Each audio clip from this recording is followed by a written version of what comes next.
And here we are, almost like a real live TV show. Isn't that awesome? Hey there, Banditos. It's us. It's the Dollar Bin Bandits. I'm listening to myself. Look at that. There it goes, right off the bat.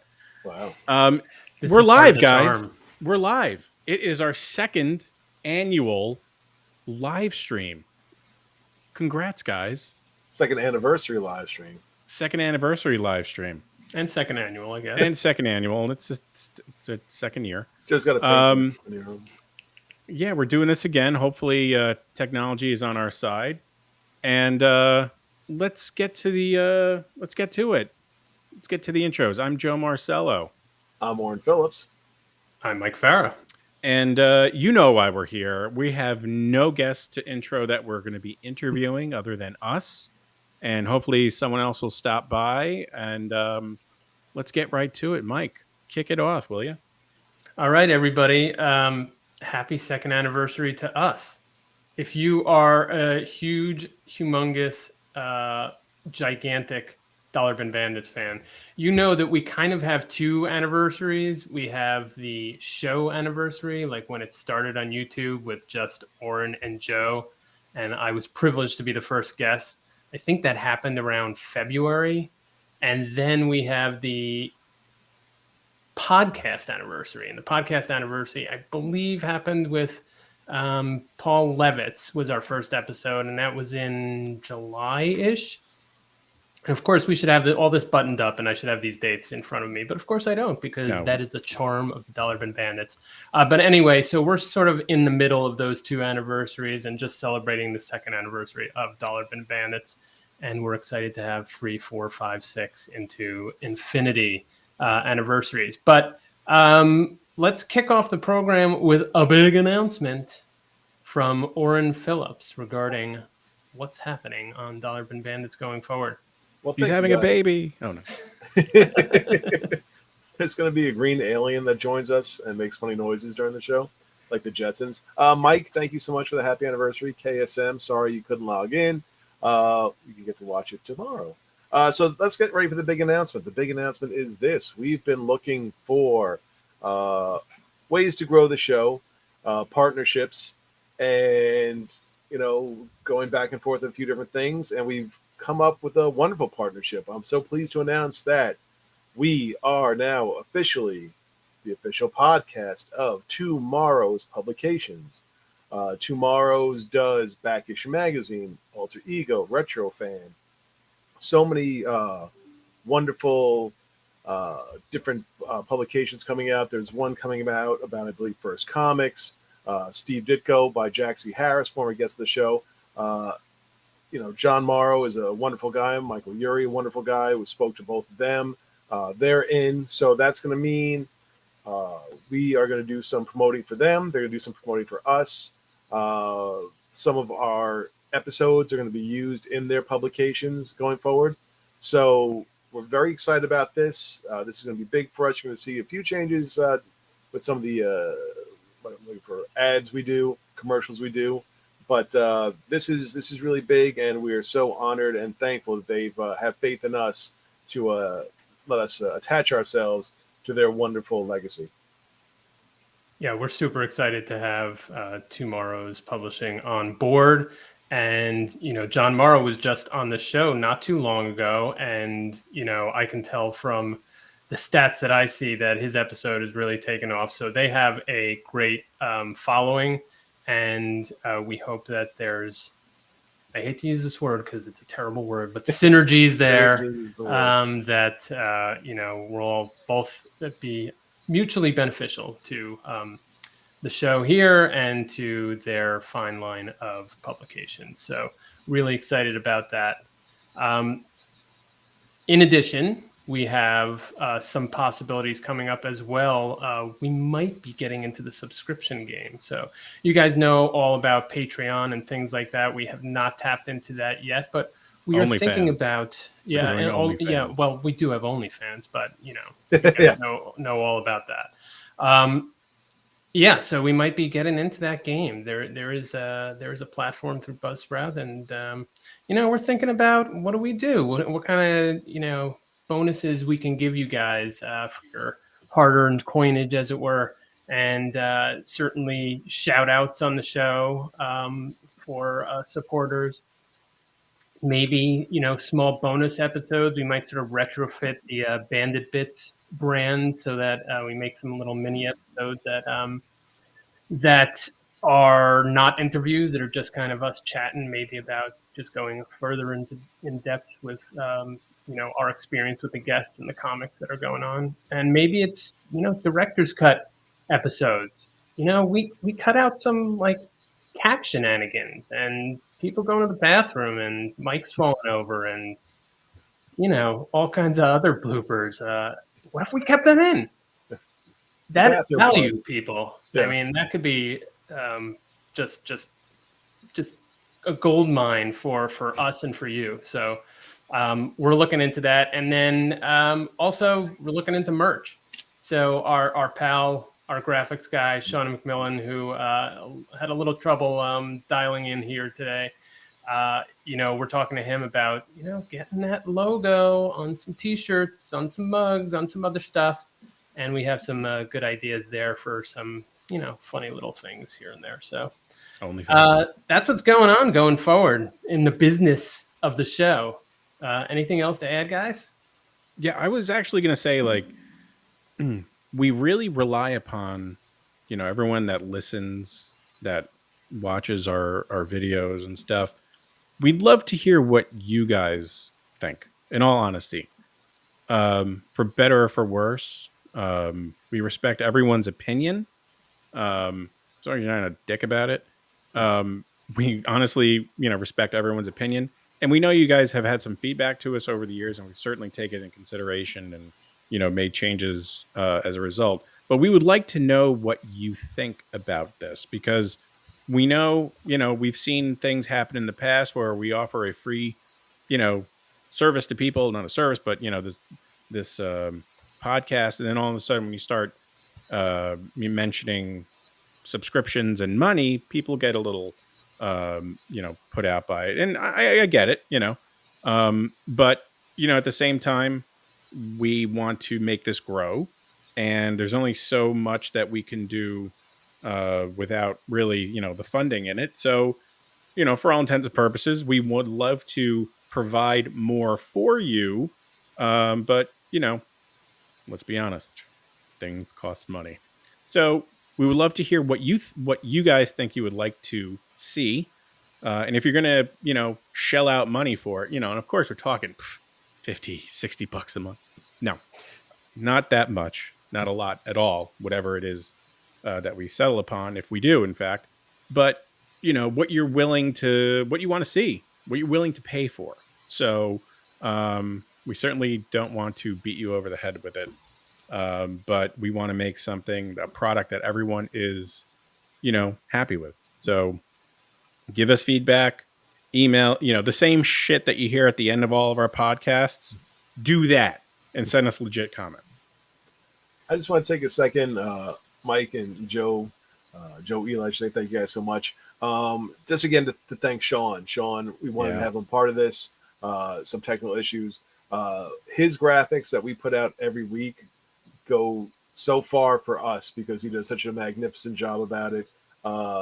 Look for Sean, but he do a couple of interviews himself. He's an amazing guy. He's an incredible partner to have. We're so lucky that he was working with us, and he's part of this whole ride too. And whatever success we have, a lot of it is also dependent on Sean. So Sean, thank you, my friend. Thank you so much for all that you do. Absolutely. Big ups to Sean. Yeah, I appreciate everything. Yeah, definitely. I love his style. I've tried in, a couple of times when he had stuff going on to mimic his style, and did the best I could. I hope I did it justice, but we love it, and we've got a lot of great feedback as a result. Dan DiDio even chimed in on it initially, so it was definitely awesome. So thank you so much for all that you do. Yep, I will second and third and fourth that. And also, Joe, yes, we want your feedback. And oftentimes it's difficult with a podcast, especially if you're doing the audio version. There is no sort of comment feature. But remember, Dollar Bin Banter, not Bandits. That's our Facebook group. That's where we do all the nerdy stuff. And we're going to be putting up some polls there. There's a lot of innuendo here, dirty stuff, polls. Anyway, we Bandits want your After feedback. Hours. We want to know what would make sense for subscription, what you guys want to see. And also, the future direction of the show. We're open to suggestions. So get on that group. Give us some feedback. We'd love to hear from you in any way, shape, and form. But let's move on to our next item, and that is a video hello from one of our former guests. So let's roll the videotape. Oh my gosh, who could it be? Hey there, Dollar Bin Bandits, or should I say, aloha, banditos. Greg Goldstein here, wanting to check in and say happy anniversary. Really love working with you guys. Have really enjoyed the show and your terrific guests. I look forward to many more. See you soon.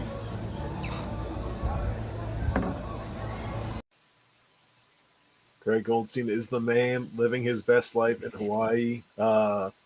He's just a wonderful, wonderful guy. I love speaking to him. And so thank you, Greg, so much for taking the time from your vacation to send us a video.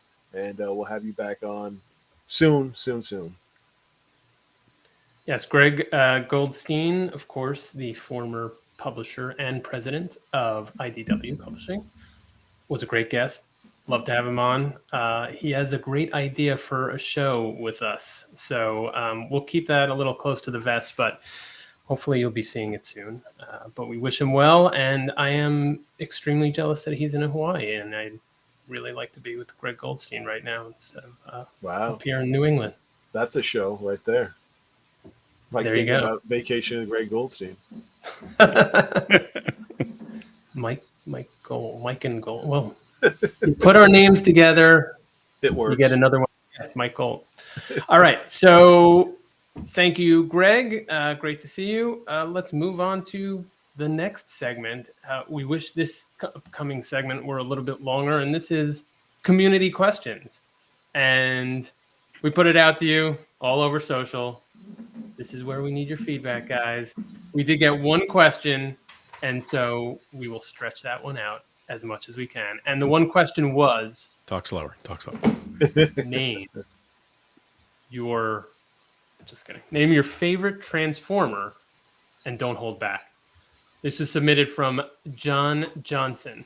Now I'm going to start out by tossing this to Oren because I know he is not a Transformers fan and may have difficulty even coming up with a name, and I want to watch him struggle like a fish on a hook. Don't you name a John GoBot. Johnson, just want to say, is the host of Pinto Comics podcast. Please look that up on Facebook. Look it up on Google at Pinto Comics every Sunday night at 6:30. It's a radio show. John does a phenomenal job at that, so please check that out as well. My favorite Transformers. Listen, folks, let me be honest with you. The Phillips house, we weren't flush with cash. So I think I had a Bumblebee Transformer. I remember watching the show. I know Mike had Transformers. But, in the Phillips financial structure, GoBots were the new Transformers. And for a person such as myself, the simplicity of a GoBot, just flip the legs down, pull the arms out, and pop open the head. That's all I needed. You're giving them too much credit. No, I'm not giving them enough. You just tip them over and they were done. Yeah, it's right, Mike. Mass kind of guy. Again, Yeah. fell out of my price range. I did enjoy the show and I love the idea. But GoBots were wonderful. And Transformers, when I used to go to Mike's house and I'd see them, the box on the art was lovely. The toys seemed fun, if not a bit complicated for me. So that's my Transformers life. So all to come back and say Rodimus Prime, probably. Just kidding. You don't even know who that is. All right. Well, Oren, GoBots are certainly a different brand. Thank you. Yeah. And one that puts two words together with a hyphen between them. That's what I can say about that. Joe, your turn. Well, I'm glad you asked me this question. I pondered it and thought about it and just mulled it over in my head for years. Okay. Now, Optimus Prime is up there. He's one of, if not the favorite, one of my absolute favorites. but I never had an Optimus Prime growing up. It's not until my son got into Transformers that I just, finally was able to get an Optimus Prime. Yeah, Peter Cullen, amazing. So I have a fondness for Optimus Prime, but beyond that, I will say Megatron, the original Megatron, was my favorite, only because you can't get away with that toy nowadays because it turned into a gun, legit gun. Like if a police officer saw you with that today, you would be shot because it, no joke, had a scope on it. It had the like a stock that Rifle, fit on yeah. right in your shoulder, and it looked awful when you transformed it into a robot, but when it was a gun, it was awesome. I had Megatron. I had a lot of Transformers, and I still actually have a lot of them in the basement. I don't know what happened to Megatron, but I do remember him turning into a gun, and that was when these were made out of metal, Yeah, it was heavy. plastic. Yeah, it was heavy. But what always bothered me about Megatron, and I think it was more in the show, is that as opposed to the other robots that were transforming from large objects, Megatron was transforming from a gun that would presumably be about this big to a robot that was 9 or 10 feet tall. Right. And even as a child, my mind struggled with that transformation. I just I couldn't understand the sizing differential. Yep. But I loved him, and I loved him on the cartoon. And so if it comes to me in terms of favorite Transformers, which is difficult because I was a big fan, it is different by sort of like favorite toy, favorite animated character, Yeah. the look versus the actual character. So the one that came into my mind first was Ultra Magnus, Ooh. which, if you know Transformers, is basically like Optimus Prime on steroids in terms of the look. And I just thought that was the cool, and I never got him. So it's probably sort of the rarity and the, jealousy that feeds into that. But he's basically, as I said, Optimus Prime on steroids, a huge sort of tractor trailer, bigger than Optimus Prime. And I think his character was kind of even more like stoic and I don't know, sort of not really super verbal and just being like, I'm a solid guy, both inside and out. But in terms of the characters on the cartoon, I love Jazz. How can you not love Jazz? Scatman Crothers was the voice behind Jazz, and he just had such a phenomenal look to him. And then the personality was just, I thought, the best. And I wish they had done more with with him in the movies, but who knows? They're just cranking out movies at this point. So I'll leave it at those two. I can go on and on and on. But Jazz is one of the main Transformers of the new movie. ooh, Yeah, but do I hate actually to go break see it a to you. And Transformers movie? do you want to know who's voicing him? Do I want to know who's voicing it? You don't, but I have to tell you. Nick Cannon. No, worse. Durst? Pete Davidson. Oh. Yeah. Good night, everybody. No. Yeah. I like Pete Davidson. I'm not sure. I'm looking like that forward casting. to this movie because there's all kinds of cool stuff in there, and Optimus Prime looks like Optimus Prime, and yeah. Here's my question for you guys and for the community out there. Does Voltron fall into the transforming robots conversation? Not Transformers, but a transforming robot conversation, because I had the knockoff of that. As much as like Power Rangers would, it's the same thing, Yeah. Let's see. They are transforming robots. Well, but they're transforming in a different way, right? So they start out as They're like they're vehicles. Yeah. Can you call them robots if they're not independent? No, they were vehicles. So they're vehicles for the people in it, and then they were vehicles, and they turned into cats. Yeah. But then they came together to form the form of Voltron. We're not even I going to love talk about the stupid vehicle Lions. Voltron. They're lions. Lions. Yeah. I loved Voltron. Cats, Michael. Yeah, where does it enter? I don't know. I mean, if you're a Transformers purist, it's not a Transformer, but Yeah, no, but Sorry, it's in the Voltron's conversation. good. It's part it's of cool. Yeah, it's part of the whole 80s. yeah. It's on my shirt. Yeah. So It's on my we did get a somewhere. question, I sort was of an gonna say, that's a associated good question in the chat. Yeah. This is from Sean, our graphics guru. So basically, Yeah, shock. taking off from Transformers, what is our favorite comic book characters, titles, and story arcs? So I think we've probably talked about a lot of this before, but let's go around since we have another question. Let's do it. Oren. Oh my gosh. Favorite character? John Sable Freelance. Favorite, I guess, run of books? Fantastic Four from the 70s and 80s. Favorite story arc? I don't know. Here, this one was pretty cool. Where is it? As I drop everything. Panic in the Sky. Oh yeah. I like that. What I think about that too. you, young Michael, Boo. as I dip under my table for a second? What's going on there? All right, This characters. is for the OnlyFans. Yeah. We drop in Yeah, our this calendar will here. be on late.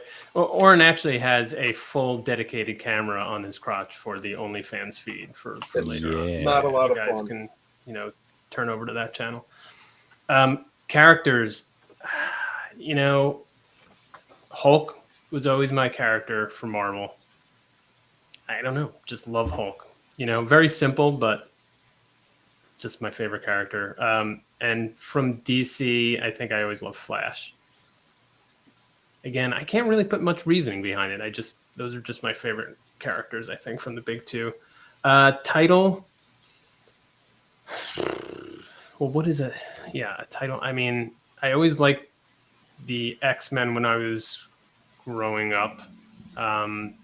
Although they got really convoluted after I left comics temporarily in the mid 90s. So, but during that late 80s, early 90s run was just amazing. And then story arcs, there are like too many to list, but of course I will go back to, I've said this before and I'll say it again. Peter David's Hulk run is just up there for me.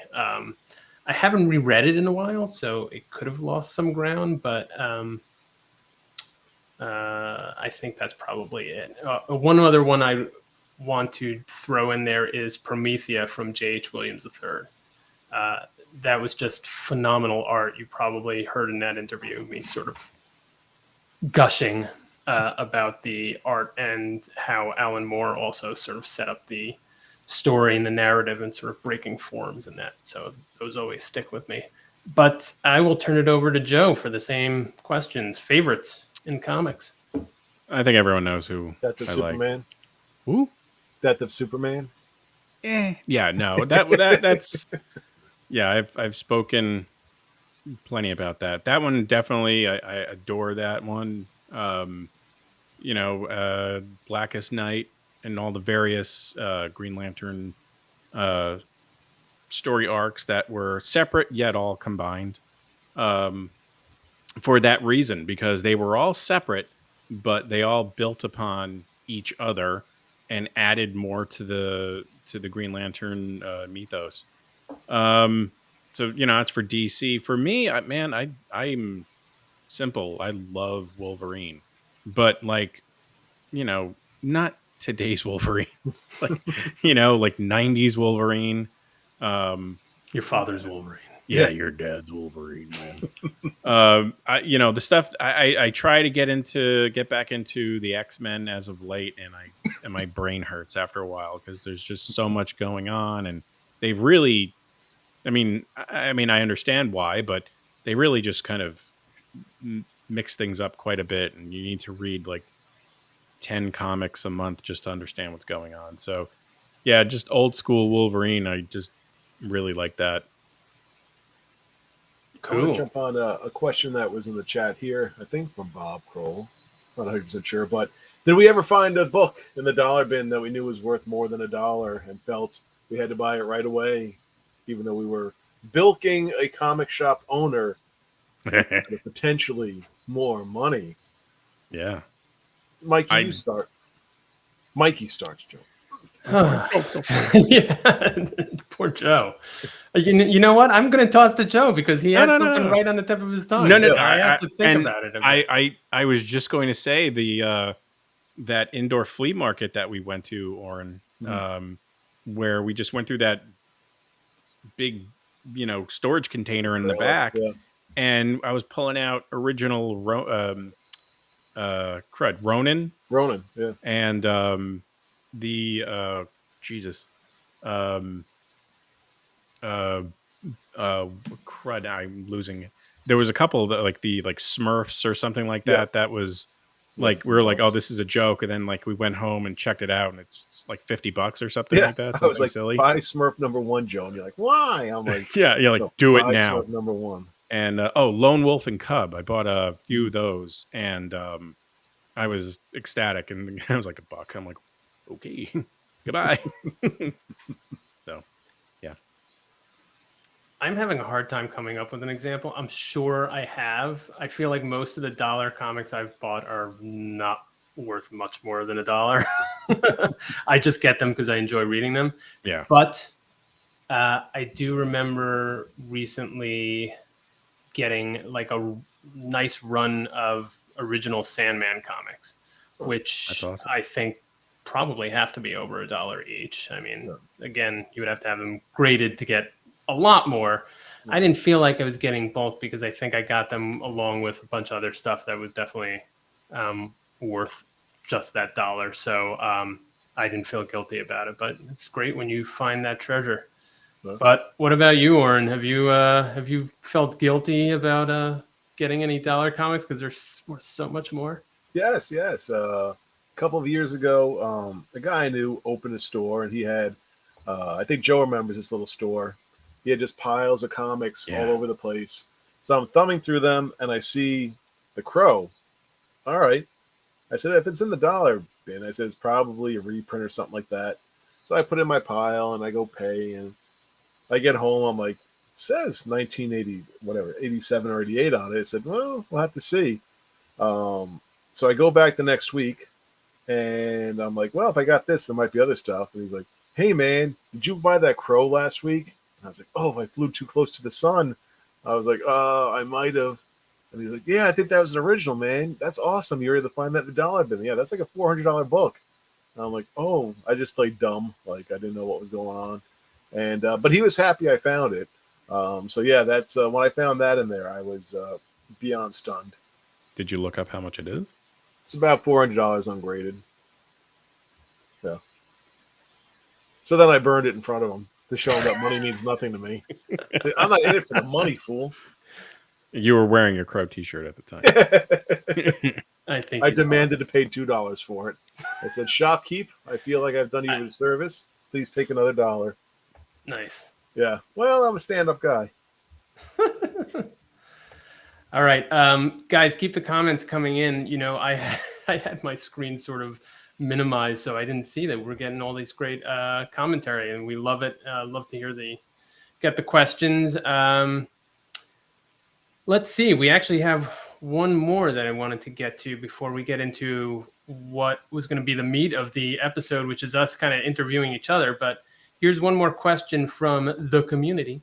What type of information do you love getting out of the people you interview? For example, personal stories or anecdotes, industry insider stuff, personality, yada, yada, yada. Let's go back to Oren for the first one, if you don't mind. Let's see what I like to get out of people. I'm really interested in kind of like the behind the scenes to see how a story could have gone in a rough draft as opposed to what we read. So you sort of hear at times a few stories that are like, oh, we were actually going to do this, but then it turns out something else happened, so we added this character. And you're like, oh, man, what would have been like if that character was that? Or, if the story had gone a certain way instead of another. So things like that, I think, are fascinating to see what decisions are made to impact the books that have become legendary to us.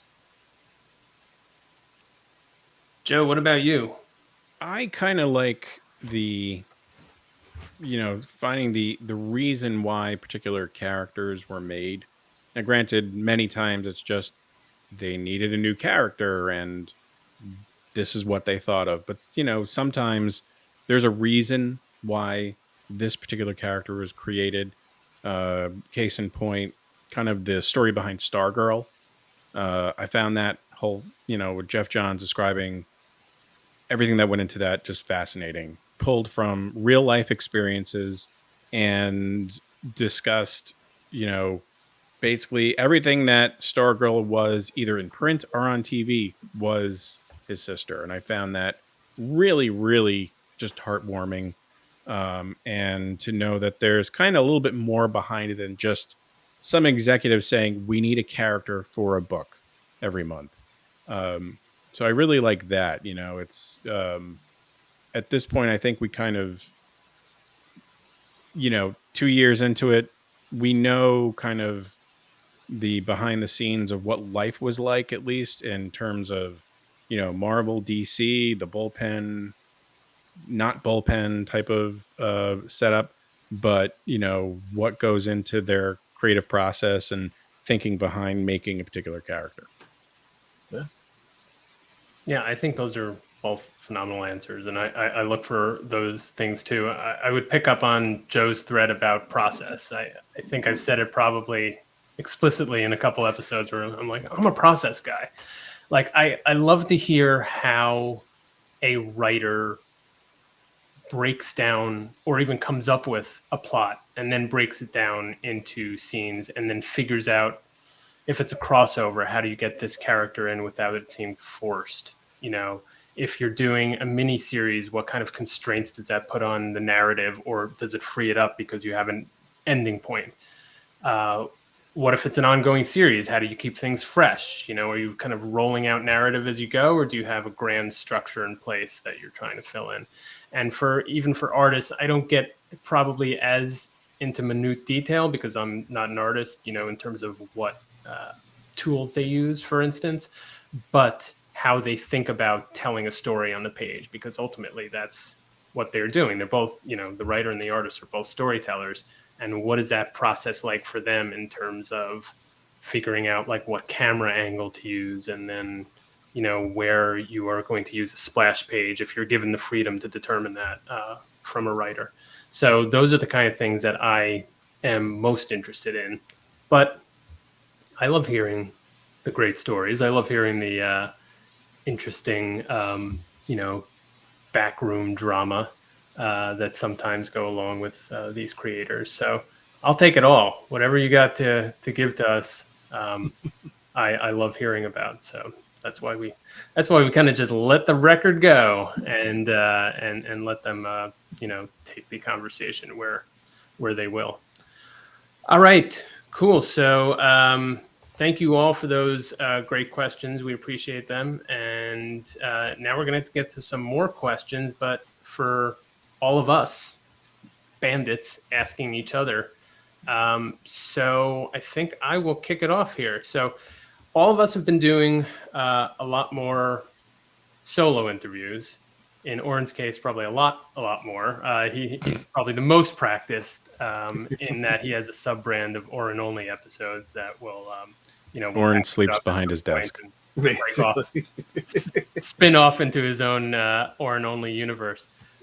But what do you guys like about those, or what do you not like about doing solo interviews? And do you do anything different to prepare for them as opposed to the ones where you're going to have, you or me or whomever with you?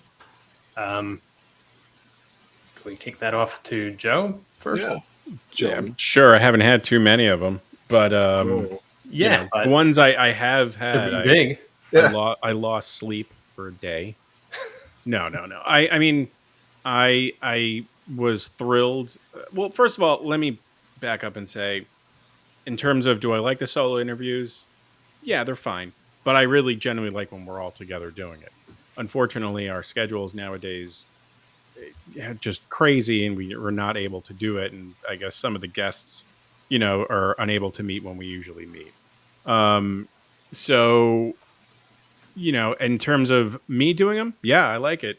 But I'm pretty particular about who I like to, do a solo interview with. Dan DiDio, Jeff Johns. Those were like, if you asked me like when we were going to be doing this, when we first started doing this, if we would be interviewing them at all, I was like, yeah, no way, that's not going to happen.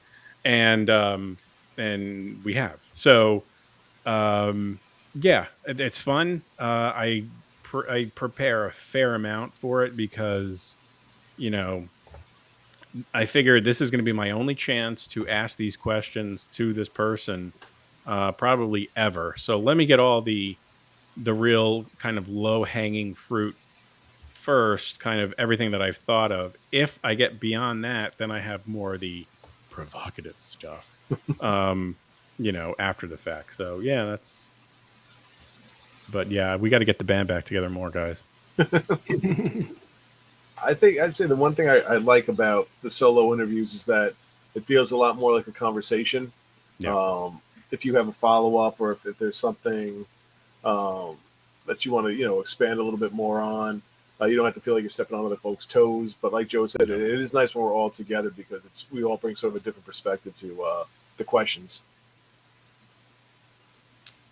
I don't know if I can add to any of that because I think you guys said it all. It really is kind of a yin yang situation where you're right, Oren. I mean, if you can kind of get into a groove and not feel like you can't follow up because, you have to toss it over to the next person for the next question.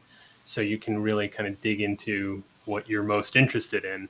But again, like you said, also the downside is that you don't have that kind of diversity of thought and questioning that you have when we're all together, and that's kind of the the Dollar Bin Bandits elixir right there. So when we're all together, we're the Dollar Bin Bandits. Yes, bandits, plural. It's the Dollar Bin Bandit. There's a T-shirt idea. There's just one of them, plural.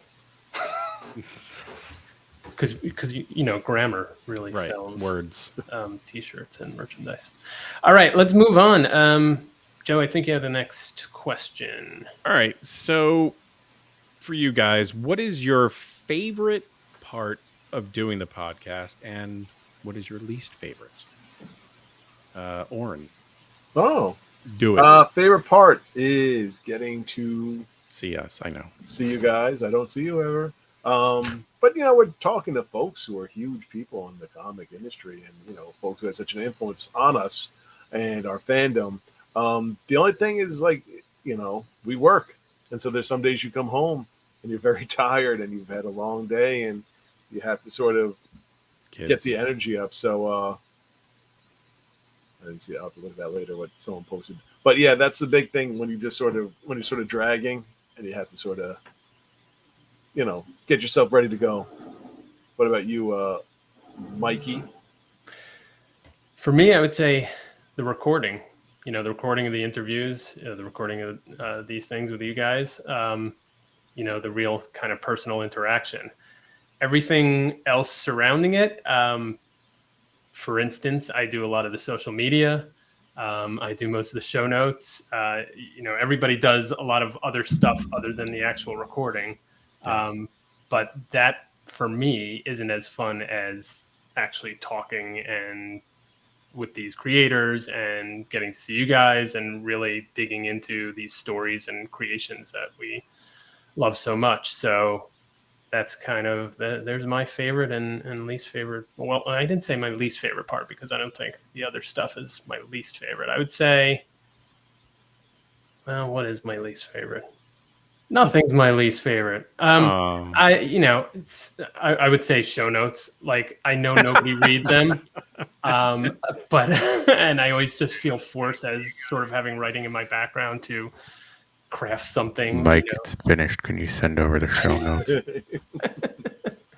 But sometimes it's a real struggle. I'm just like, I don't want to write these. Just put out the episode. It speaks for itself. It fills the space, Yeah. It fills the space nicely. So if someone looks at the big picture, they're like, oh, there's some important words there. I'm not going to read them, but they're there.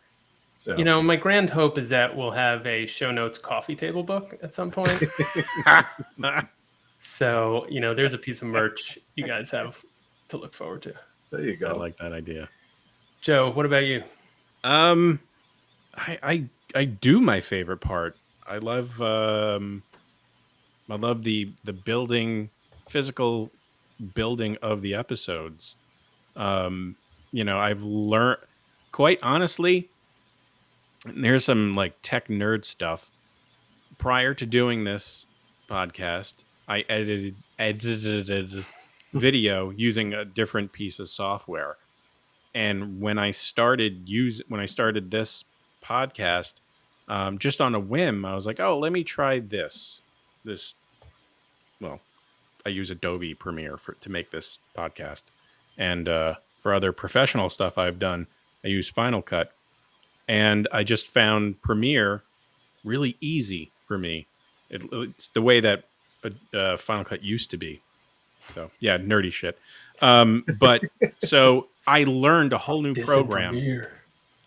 I learned a whole new program, Yeah. And software doing this podcast. So I like learning that stuff, and I learned this fancy little streaming service and some other things, and building graphics and doing that whole thing. So it's been really beneficial for me, at least personally and professionally, in that sense. So I enjoy that.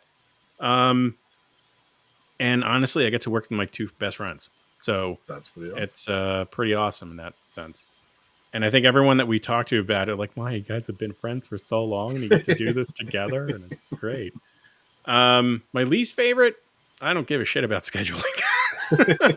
It's not my thing. And I think you and Mike you do your great job doing that. And I'm a firm believer of, there shouldn't be too many cooks in the kitchen when it comes to something like that. So you guys do that and you do it well. And I stay in my lane.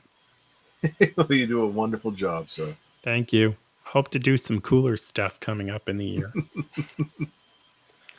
Whereas Oren and I just love to schedule. No, Yeah. I know. Sit there and schedule all day Emails long. and all kinds of Bothering stuff people to be on the flying show. by. Oh man. You get text messages. So you in for Thursday? Huh? What's happening Thursday? Might even have a sideshow on scheduling. There you Talking go. to Jim Lee. What? Scheduling bandits. All right. Cool. Oren, I think you got the next question for the group. Mine is, do you cringe when you look or listen back at yourselves? Joseph, do you find yourself uncomfortable watching yourself? Yes. I can't me listen or watch myself. Me neither. And that's the one part about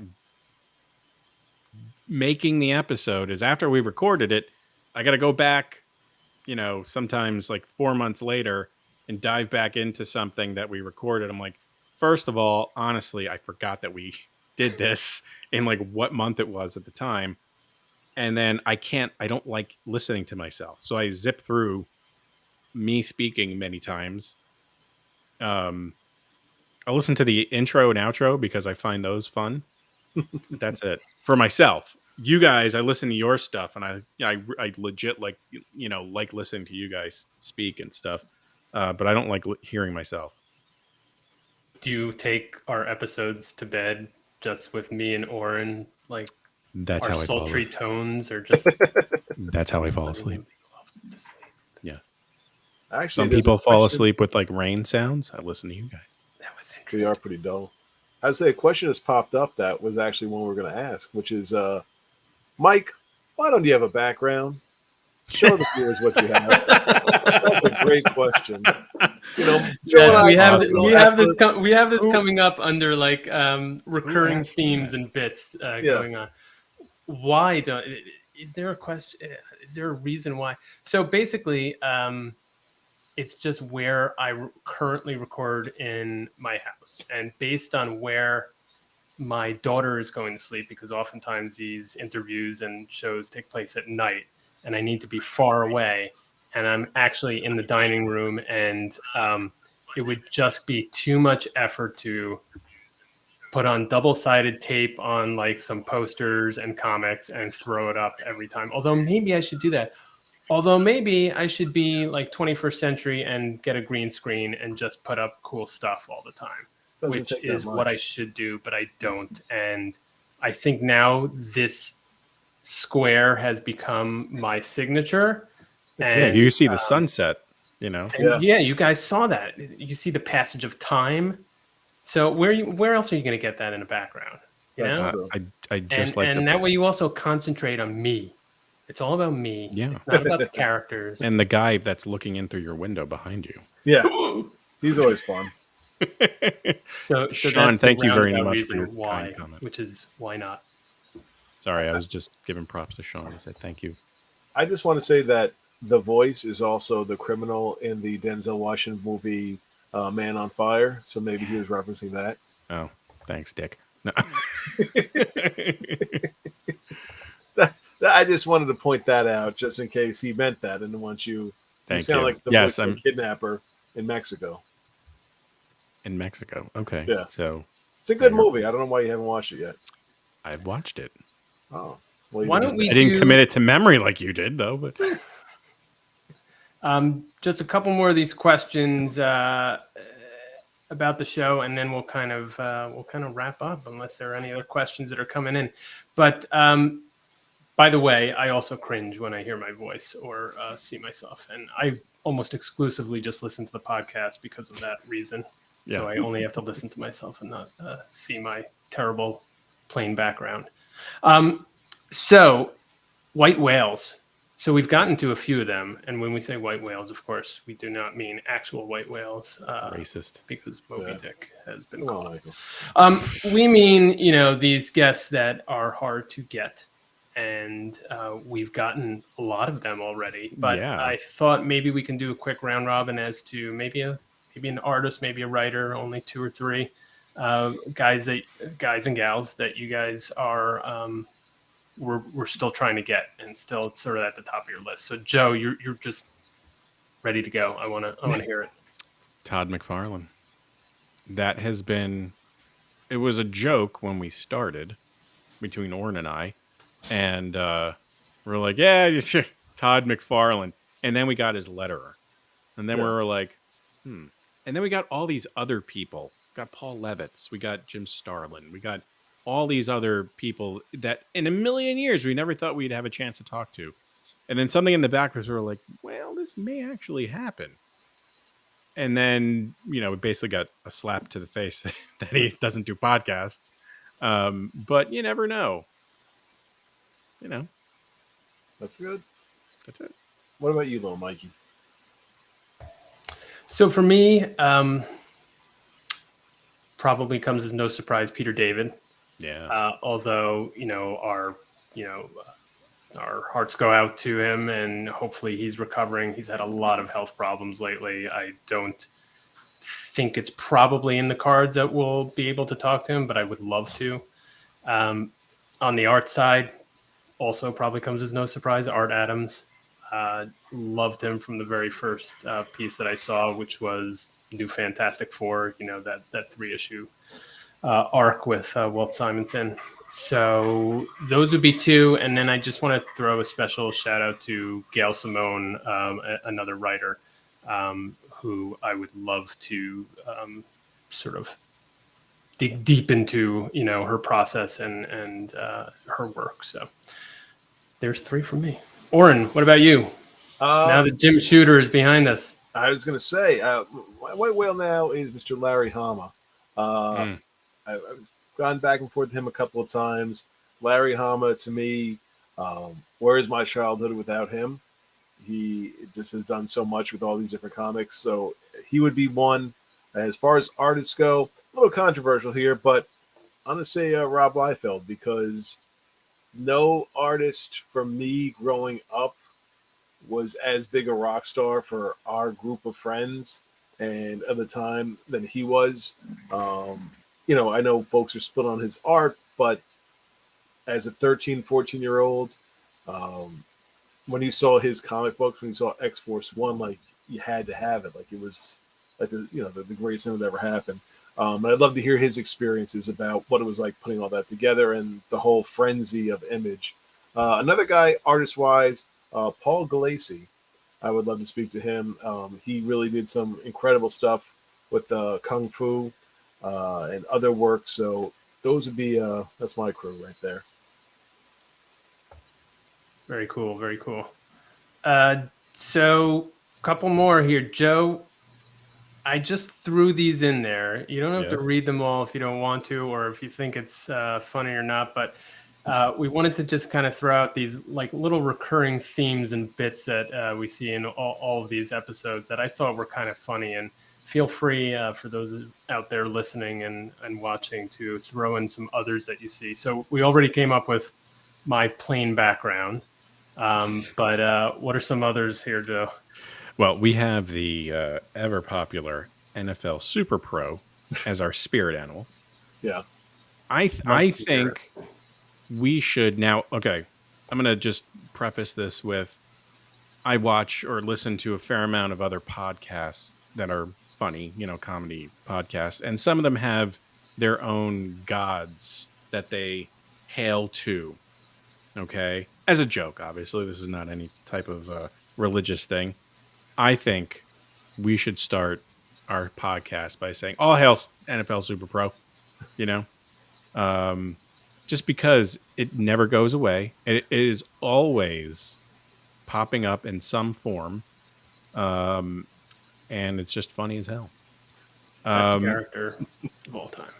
I think it is always prudent of us to be mindful of our guest time.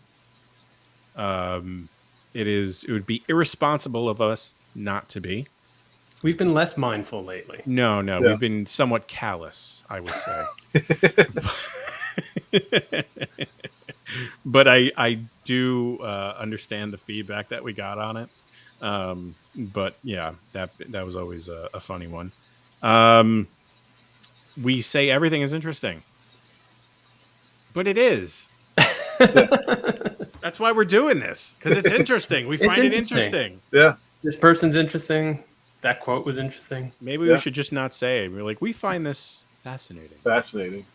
Yeah, Well, maybe that's we should have the Thesaurus out. the thesaurus. I was about to Yeah. say the synonym finder, which is Yeah. a synonym for thesaurus. For interesting, anytime we are tempted to say that word, we use a different one.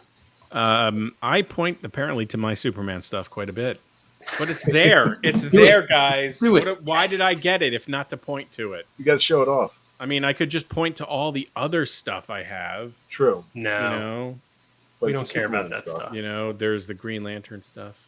No, all right, now I got it. Superman and Green Lantern pointing will be on the bingo card. All right, fine. It's look, that's why I spent money on it. Yeah, Mike's dull background. I mean, look, it changes. Oh, yeah. Okay, Love it. the sun was up when we started. That's That's true. how we know it's time to go, right? Yeah. And then the ever popular orange computer difficulties. Yeah. Technology hates me. Yeah. I think it's because I made that bold statement, everything before 1993. And of course, that's technology wise too. Right. So this newfangled internet, which I think is a fad, I'm still trying to figure Orange it all still out. running a DOS prompt. Basically.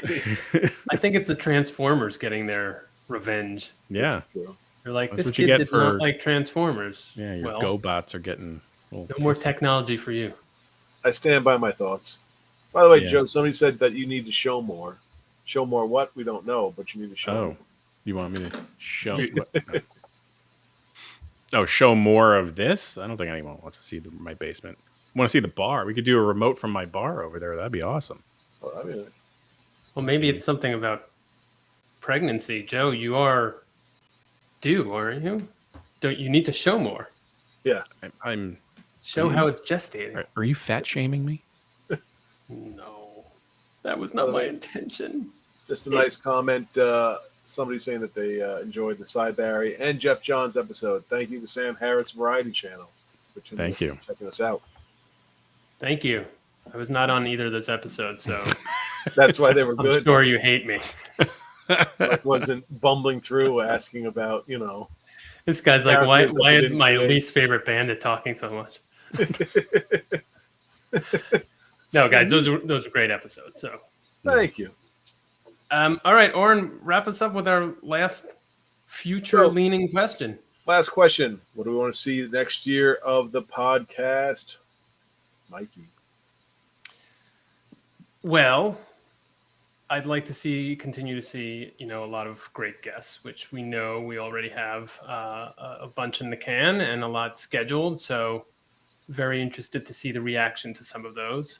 Um, I'd love to see how this partnership with Tomorrows is going to bloom and evolve, and what we end up doing with kind of the merchandise and subscriptions.